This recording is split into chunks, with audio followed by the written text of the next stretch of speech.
Hi there, greetings everybody. I want to welcome you here to Prog Monster. My name is Murph. I am the host of this show, a show dedicated to progressive rock and other forms of rock music.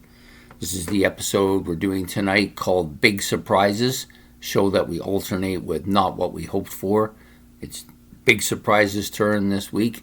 Basically what this is it's a show in which I talk about an album that I didn't have any great expectations for, so it really kind of surprised me how good it was.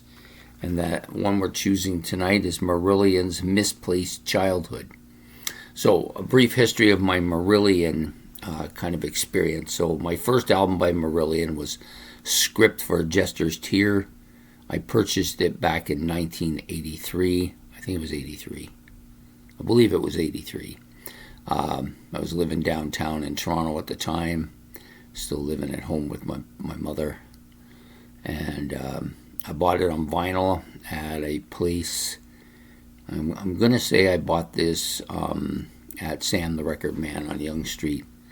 I remember my friend and me walking up Yonge Street, going to Cole's bookstore, and then taking the album home and listening to it on my stereo system at the time and saying, this is really different, because we were kind of, by that time, disenchanted with the rock scene and prog in general, because it pretty much everybody had changed into something different. So then, but Marillion was kind of a breath of fresh air. It was very much like what we hoped Genesis might have sounded like had they continued. But for whatever reason, probably because I changed my whole listening to style of music, I got away from it, so I never got this album. So fast forward some 40 years later, or maybe not quite 40 years, but fairly close to it, I bought this album. And not really knowing what to expect, because I hadn't listened to this band for decades. I had kept the Script for a Jester's Tear until I moved out and gave all my albums to my sister, and never really replaced any of the Marillion stuff until we got to this one. Until we got to buying this album. This was the first kind of Marillion album I bought on CD after all those years.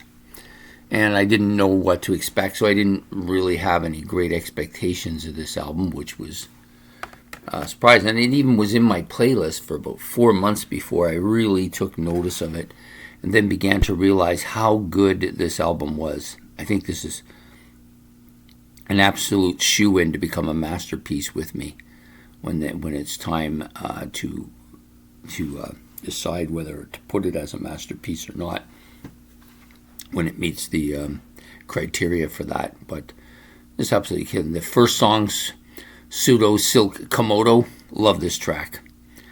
Probably initially was the one track I liked on the album. Then you've got like Kaylee and Lavender, which are kind of the hits on the track, I think. Not that Marillion was known for its hit singles, but in this case, Kaylee was an unexpected big hit, and Lavender, pretty well-known song as well. Bittersweet, really good track. Heart of Lothian, I like this quite a bit as well. And then the final, where is it? White Feather and Childhood's End, absolutely killer tracks. Even Blind Curve, I don't mind that as well. It's a strong album, like just really, maybe one of the most progressive albums by the band, maybe the most progressive album by the band. This and Script for Jester's Tear. The other two albums that I like, Fugazi, is that how you say it? I think it's Fugazi, sorry. And Clutches with Straws. Those ones are a little bit heavier. I find those two albums heavier, where this one is maybe the most proggy of the albums, Kaylee aside. Just think this is a fantastic album.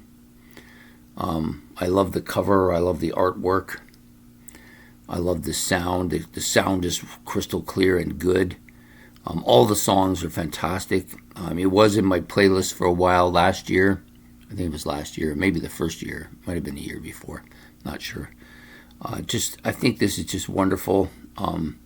I still play it on occasion, even though it's been out of my playlist for a while. Did very well on my playlist too. I think it even made the top album on the playlist, and it was on there for a good, I think it was like 6, maybe 7 months. That's a long time.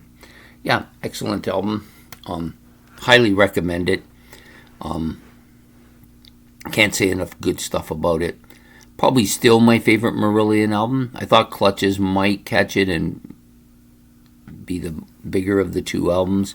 But I still think this one just a tiny bit better for a lot of reasons. I think from top to bottom it's probably better than any of their other albums.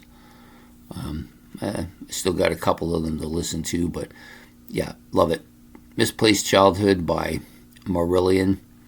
What year did this come out? Let me see if I can see here. I want to say 1985. That sounds about right.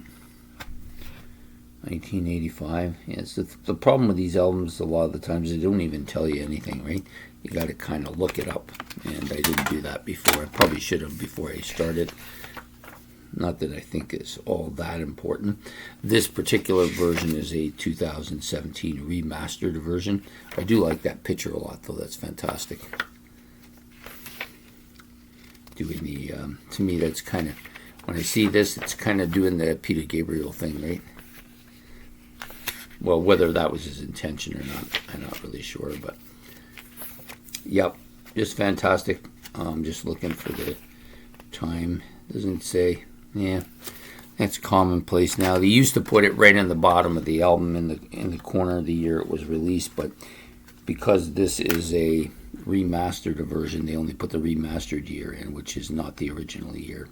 But you know, when you're trying to sell an album, a lot of people want people to think it's something new, so it's just a little game they play, I guess. Anyways, that's it. Misplaced Childhood from Marillion. I hope you've enjoyed this episode of Big Surprises. Now, of course, next week we'll be back with Not What We Hoped For, which is kind of the opposite. This one is an album that I didn't think was going to be much and became much more. That one is about an album that was really good, but I expected higher expectations of it. So anyways, we'll be back then. Please hit the like, subscribe, and notification bells. That helps the channel. And if you want, you can put your comments in the comment section below about either Misplaced Childhood, Marillion, or myself, or anything I've said. You can put that in the comment section below, and I try to answer them if I can. Or if you just want to make a statement, you can do that too. Anyways, I hope to see you all next week for the Not What We Hope For, and have yourself a good evening, and goodbye.